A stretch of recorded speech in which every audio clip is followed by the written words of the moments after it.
Hello everyone and welcome to the channel. তো বন্ধুরা, আজকের এই ভিডিওতে আমরা শিখব যে ইংরেজিতে গুড অ্যাট আর গুড ইন কখন ইউজ করা হয়। তো আমরা অনেক ইংরেজি ওয়ার্ড দেখেছি যেখানে আমরা গুড অ্যাট আর গুড ইন দেখতে পাই। তো কোন কোন ক্ষেত্রে এই গুড অ্যাট আর এই গুড ইনটা ইউজ করা হয় আজ এই ভিডিওর মাধ্যমে আমরা জানবো। তো চলো ভিডিওটা শুরু করা যাক। তো সবার ফার্স্টে আমরা দেখবো যে গুড অ্যাটটা কোথায় ব্যবহার করা হয়। তো এই গুড অ্যাটটা আমরা তখন ব্যবহার করি যখন কেউ কোনো একটা কাজে বা কোনো একটা পার্টিকুলার বিষয়ে দক্ষ বা এক্সপার্ট, তখন সেক্ষেত্রে আমরা এই গুড অ্যাট এটি ব্যবহার করে থাকি। For example, he is good at English.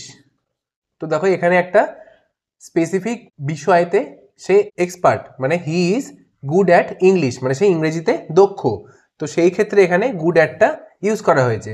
তো এরকম যদি আরেকটা এক্সাম্পল দেখি, she is good at playing guitar, মানে সে গিটার বাজাতে দক্ষ।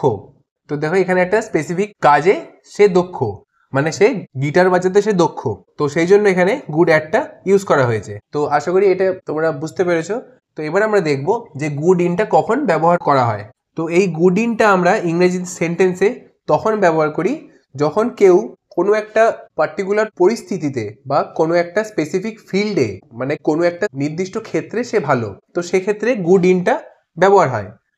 For example, he is good in competitive environment.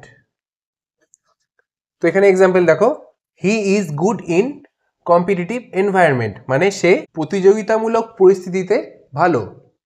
তো এখানে দেখো একটা পরিস্থিতির কথা বা সিচুয়েশনের কথা এখানে উল্লেখ করা হয়েছে, মানে যে কম্পিটিটিভ এনভায়রনমেন্ট। তো সেক্ষেত্রে এখানে গুড ইনটা আমরা ইউজ করেছি। In the same way, she is good in stressful, she is good in stressful situation. তো দেখো এখানেও কিন্তু একটা সিচুয়েশনের কথা উল্লেখ করা হয়েছে যে স্ট্রেসফুল সিচুয়েশনে সে ভালো। তো সেক্ষেত্রে এখানে গুড ইনটা ব্যবহৃত হয়েছে।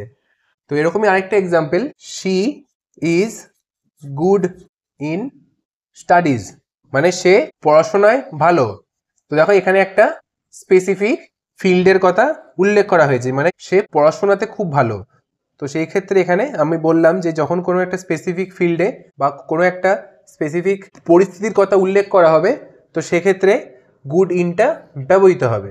তো বন্ধুরা, আশা করি ভিডিওটি তোমাদের কাছে হেল্পফুল লেগে থাকবে।